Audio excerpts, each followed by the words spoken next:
কি দেখে কি মনে হচ্ছে? আজকে একদম অথেন্টিক পদ্ধতিতে গোলাপজামগুলো বানিয়েছি। দুধ থেকে ছানা কেটে আজকের মিষ্টিগুলো বানানো হয়েছে। দুর্দান্ত খেতে হয় এই ছানার গোলাপজামুনগুলি। নমস্কার সকলে, কেমন আছেন? ট্রেডি কুক সম্পার আরেকটি রান্নায় আপনাদের সবাইকে স্বাগত জানাই। যদি আমার এই রান্নাটি ভালো লেগে থাকে তাহলে দয়া করে একটি লাইক করে দেবেন, একটি কমেন্ট করে দেবেন, আর হ্যাঁ, অবশ্যই আমার চ্যানেলটিকে সাবস্ক্রাইব করে নেবেন এবং ফেসবুক থেকে দেখলে চ্যানেলটিকে ফলো করে নেবেন। এই দেখুন কত সুন্দর ভেতরটা হয়েছে, মুখে দিলেই যেন সাথে সাথে মিলিয়ে যাচ্ছে। তাহলে চলুন দুর্দান্ত স্বাদের এই রেসিপিটি শুরু করি। সবাই সঙ্গে থাকুন। সবার প্রথমে আমি কড়াইতে 1 লিটার পরিমাণ প্যাকেটের দুধ দিয়ে দেব। আপনাদের কাছে যদি গরুর দুধ অ্যাভেলেবেল থাকে তাহলে সেটা আপনারা ব্যবহার করবেন, কারণ প্যাকেটের দুধ অপেক্ষাকৃত গরুর দুধে বেশি ছানা হয়। এইবার দুধটাকে জাল করার পালা। সবার প্রথমেই দুধটাকে কিন্তু হাই হিটে দিয়ে ফোটাবো। যখন একটি বলক চলে আসবে সেই সময় কিন্তু আমি গ্যাসের ফ্লেমটা লো করে দেব। দুধটা ফুটে এসেছে, এইবারে কিন্তু আমি ছানাটা কেটে ফেলবো। আপনারা তো জানেনই ছানা কাটার জন্য বিভিন্ন রকম পদ্ধতি আছে। তো আমি এখানে টক দই নিয়েছি, কারণ টক দই দিয়ে ছানা কাটলে ছানাটা ভীষণ নরম হয়। 1 কেজি দুধে 100 গ্রামের মতন দই নিলে হয়ে যাবে।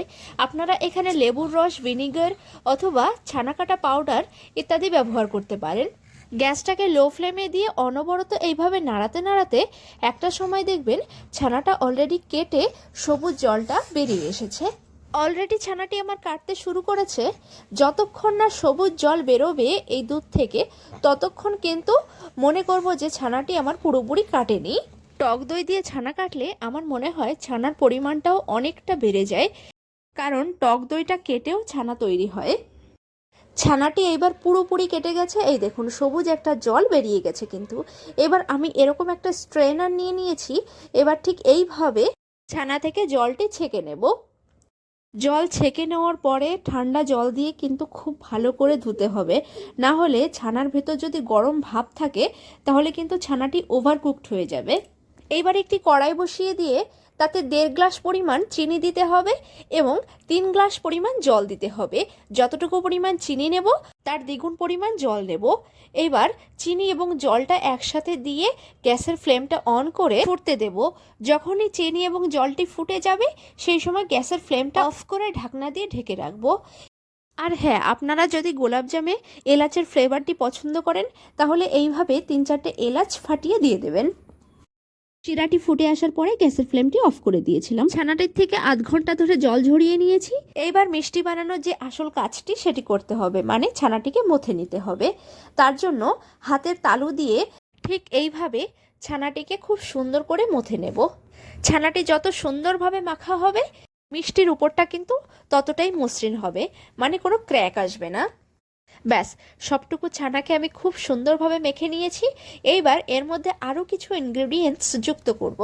যেমন সবার প্রথমে 2 থেকে 3 চামচ পরিমাণ ময়দা দিয়ে দেব, তারপরে 2 থেকে 3 চামচ পরিমাণ সুজি দিয়ে দেব। মিষ্টির ভেতরটা জালি ভাব আনার জন্য সবশেষে সামান্য পরিমাণে একটু চিনি দিয়ে দেব।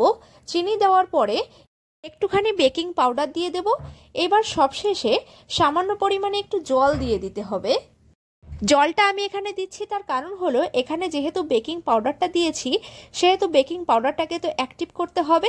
তারপরে এই যে সুজি দিয়েছি, সুজিটা যেহেতু শুকনো আছে সেজন্য একটু জল লাগবে, না হলে ছানাটি কিন্তু শক্ত হয়ে যাবে।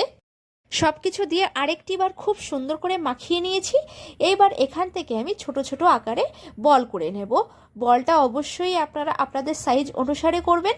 আমি ঠিক এই রকম সাইজের বলগুলো বানিয়ে নিয়েছি। সবগুলো বল আমি তৈরি করে নিয়েছি। আমার এখানে মোট 20টি মিষ্টি হয়েছে। 1 কেজি দুধ থেকে আমার এখানে মোট 20টি মিষ্টি হয়েছে। এবার মিষ্টিগুলোকে ভাজার জন্য আমি এখানে পরিমাণ মতো তেল দিয়ে দিয়েছি। এখানে প্রধান শর্ত হলো তেলটিকে কিন্তু একেবারে হিট করা যাবে না। মিষ্টিগুলোর দিকে তাকালেই আপনারা বুঝতে পারবেন যে এইখানে আমি খুব ঠান্ডা তেলে মিষ্টিগুলোকে ছেড়েছি এবং আস্তে আস্তে এগুলো ফ্রাই হচ্ছে। এবং মিষ্টিগুলো কিন্তু দেওয়ার সাথে সাথেই আমি এগুলোকে খুন্তি দিয়ে একদম নাড়াতে যাব না, তাহলে কিন্তু ছানার মিষ্টিগুলো একদম ভেঙে যাবে। এইভাবে আমি কড়াই ধরে নাড়াতে থাকবো। যখনই মিষ্টিগুলোকে দেখব একটু হয়ে এসেছে সেই সময় এইভাবে আমি চামচ দিয়ে উল্টে দেব।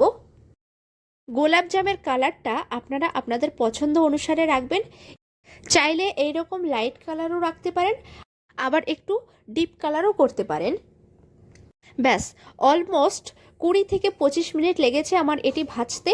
ভাজাটি আমার সম্পূর্ণ হয়েছে। এইবার আমি আগে থেকে চিনির শিরাটিকে গ্যাসের উপর বসিয়ে রেখেছিলাম।